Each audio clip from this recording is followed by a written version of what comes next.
probably the most fascinating two-word combination in the Spanish language is lo que. Enfermedad, lo que según el gobierno. A todo lo que representa. Lo que sí se sabe. O de la corte, lo que sí, en busca de todo lo que les hace falta.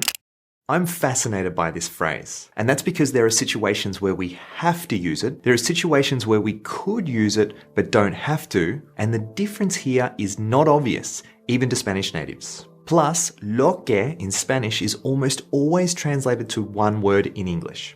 Also, as a Spanish teacher, this phrase is part of a handful of phrases that we see Spanish students regularly having trouble with, regardless of how advanced they are. And this last point is even more intriguing, given how often this phrase occurs in the Spanish language. Now, I'm going to explain what lo que means and how to use it, but first I need to tell you a story that highlights why this phrase is so problematic and how we can learn it and other similar phrases. It's a story that starts in the field of linguistics and involves computers and probability, something known as Engram Analysis.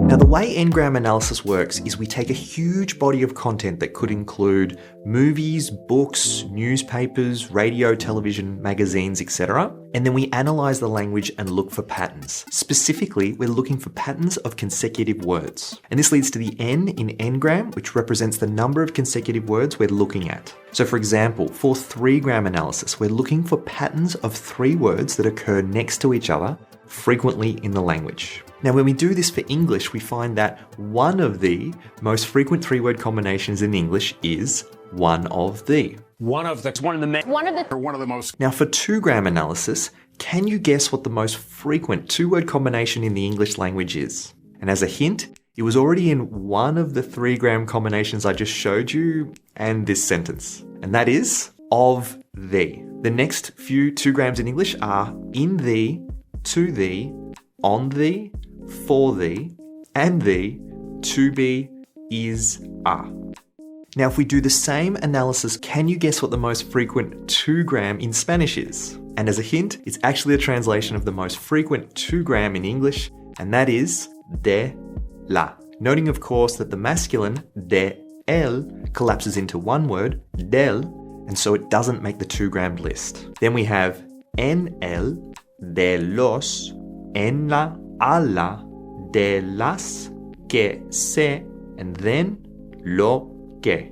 Now, of course, this means that lo que appears a lot in Spanish. When we look at any content, if we take books, for example, there are 2 books that I've read more than any other in Spanish because I like reading them to relax. And that's Elvira Lindo's Manolito Gafotas. And in this book, the phrase lo que appears 81 times on 157 pages. And the other book is Paulo Coelho's El Alquimista. In this book, the phrase lo que appears 178 times on 244 pages. So it's on 1 out of every 2 to 3 out of every 4 pages of these 2 books. Then to see if this applies to other content, I picked 2 random videos sitting at the top of my YouTube feed. In this first video here, lo que appears 9 times in 10 minutes. De que lo que tiene que hacer, ¿sabes lo que me costó hacer? ¿Entiendes lo que te digo? Eso es lo que pasó. Es increíble todo lo que hace. Entonces, claro, que me digas no, porque lo que ha hecho es, porque lo que hace es lo que tú digas. And then for this other video, lo que appears twice in 4 minutes. Altura de lo que me has dado.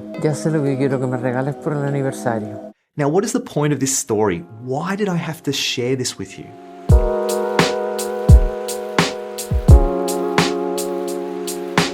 Well, here we have a phrase that students make a lot of mistakes with, including advanced students, some that have been learning the language for 10 years or more. Yet, this phrase occurs so frequently that most students have been exposed to it probably a lot. So what does this say? Well, in the language learning world, you'll often hear this advice. If you want to learn a language, just immerse yourself in it. Read a lot, listen a lot, and watch a lot. This is sometimes known as the immersion method or sometimes the natural method, with the main argument being that it works because it mirrors the way that children learn. Well, I want to be really clear here and say that I'm not against learning using native immersive content as a learning tool. In fact, we do encourage students in Real Fast Spanish in our Spanish school to do exactly this. But every language learning method has its strengths and its weaknesses, including immersion. And if there is any evidence that we see that suggests that immersion methods are not a panacea and don't solve every language learning problem, then lo que is right at the top of the list. In addition, we do see some students that tend to use lo que correctly, including some beginners, and this is mainly because they have specifically taken the time to study it, maybe in one of our Spanish classes or in a class with another Spanish school that dedicates time to these important and difficult phrases. Therefore, and the point of this story is that if you want to master phrases like these, the ones that don't tend to get as absorbed well through immersive methods, the key is to focus on them, study them, and practice them, which is what we'll do for lo que right now.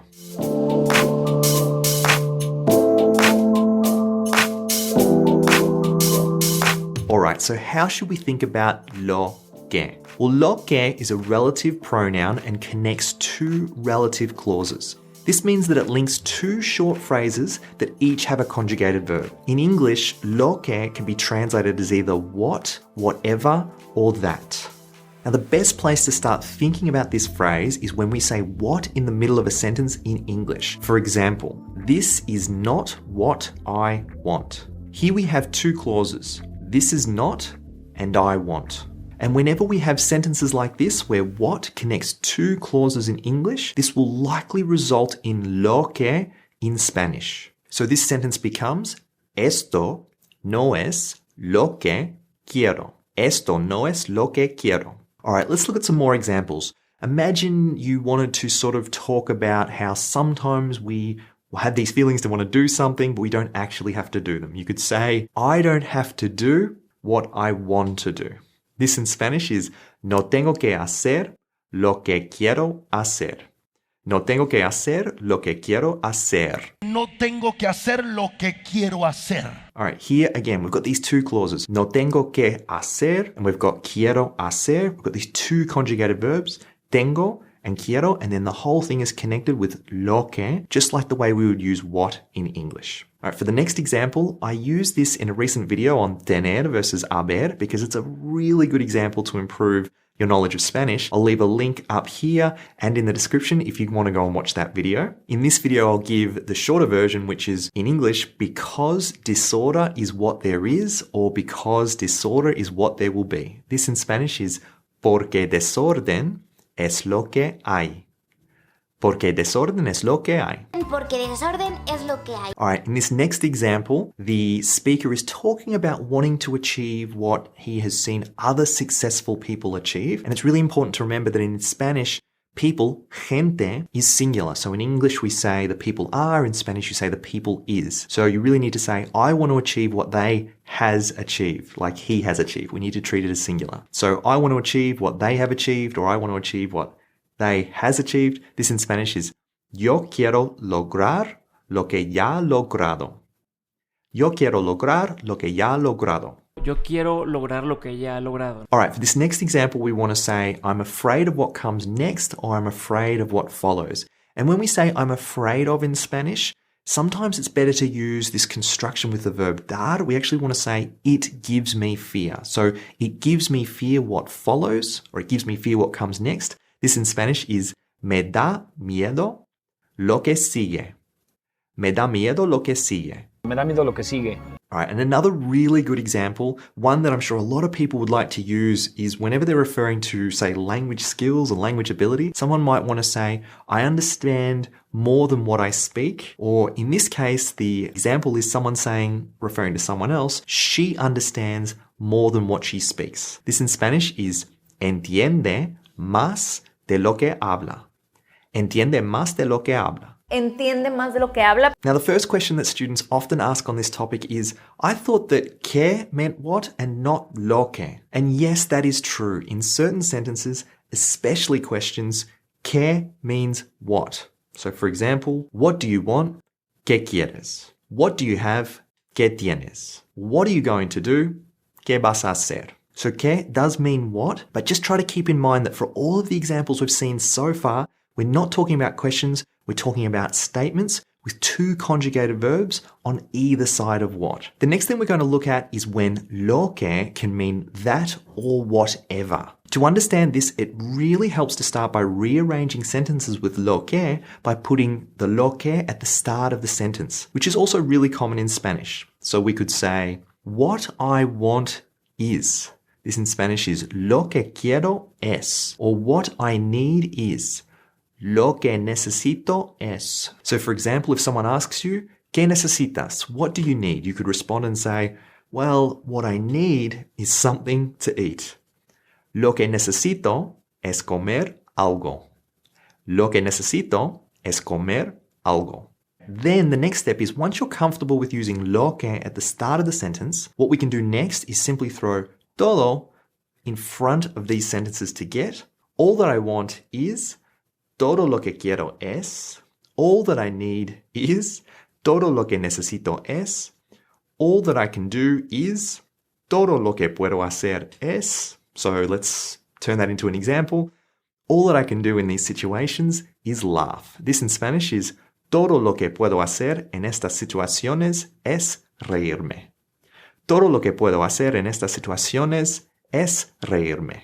All right, another example where todo lo que appears in the middle of a sentence, we could say in Spanish, I need to process everything that is happening. This in Spanish is, necesito procesar todo lo que está pasando.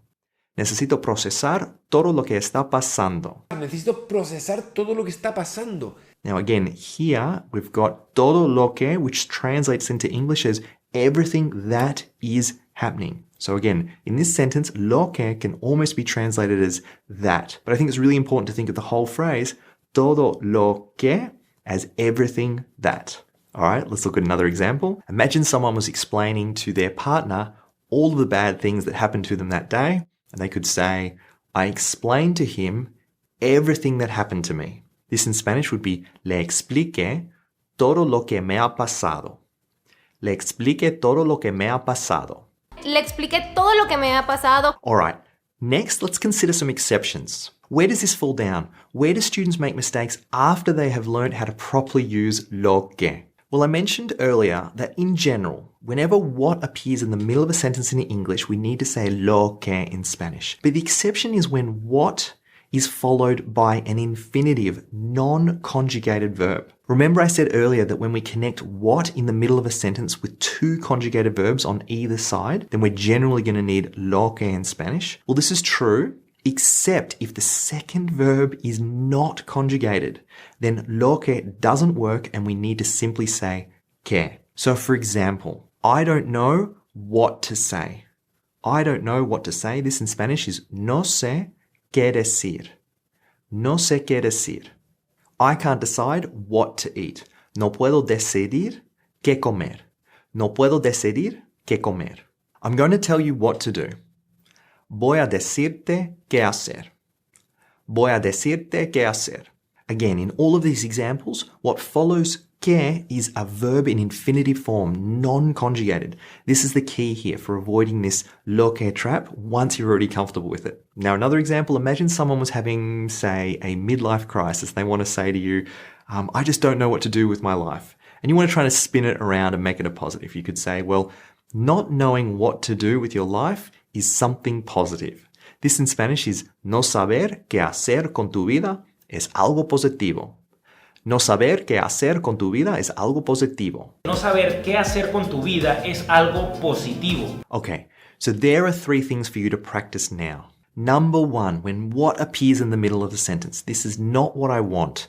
I don't want what you want. I don't have what you need. And one of my favorite examples to do with students, if you walk into a restaurant and you get something that you ordered that wasn't yours, you could say, this is not what I ordered. The question is, how would you translate these into Spanish? Right, the hint is for this first group, we need lo que. And then the second situation is in sentences like, all that I want is, all that I need is.